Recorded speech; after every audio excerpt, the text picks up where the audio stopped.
isolation and how we have covered up isolation and masked it as I'm protecting my peace. What isolation can really do to you, what it can do to your brain, and ultimately to your life. And it does the opposite of what most of us are thinking. Story time.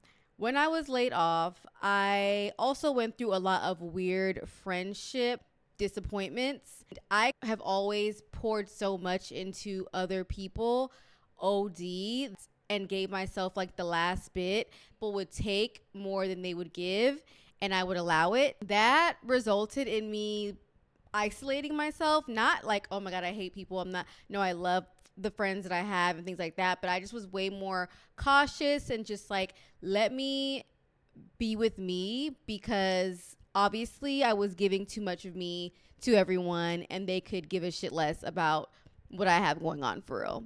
I just started to like be at home. I was inside, not outside. And I thought that I was doing myself a favor because I was like, okay, I'm going to be productive. I'm going to work on the podcast. I'm going to do all these things that I want to do. I'm not going to go out. And ultimately, it left me feeling mentally drained, mentally exhausted, disconnected from myself and other people, because people fuel me. Like, we fuel each other. Like, social interaction is a good thing. So today I want to talk about isolating, and I feel like a lot of people are in that phase where they just want their life to be better. They want to do better. So they're like, I'm going to isolate myself, and that's going to be the trick. Like, I'm going to focus on me. But it's kind of like, yes, but also make sure you are intentional about the community that you have to stay social, because the way that our brains work there are tons of neurons that are connected to each other, moving and grooving around, and they're just like plugged up like little like lightning things, you know what I'm saying? And when you are isolated and you don't have that kind of social reaction, or when you have inflammation, those neurons separate and get further apart. When that happens, that's when you start to get brain fog. That's when you start to feel like, why don't I know how to talk to people anymore? Like, why am I stuttering? Why can't I find my words? This is weird. Why is it taking me longer to process and understand conversations? Like, what's that about? It's because the longer you go without that interaction, the more disconnected those neurons are. But the upside of this is that we have this thing called neuroplasticity. So that means we can get it together and it won't have to always be like that.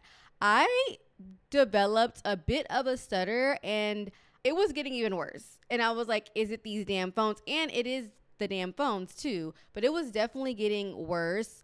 I would like be quieter in conversations, especially like big group ones. And my response time would be a little slower. And it just was weird because like, girl, what? If you know me, you know that's not it. Okay, that's not it. And it's because I isolated myself to smithereens, and I 10 out of 10 do not recommend. I do, however, recommend balance. I do, however, recommend focusing on you, working on yourself, saying no when it makes sense, but make sure you're not doing it to the point of no return. But like I said before, neuroplasticity and the way to build up your cognitive reserve and stay healthy and popping up there is to, one, read and educate yourself. So you can educate yourself through documentaries, YouTube videos, actually reading a book, going to the library and really processing what you read. Like, remember how back in school we had to like write notes on the side of our reading passages and really process what we read, and then we had to like take a test over it? Like, get into it when you are trying to educate yourself, just like you would have when you were in school.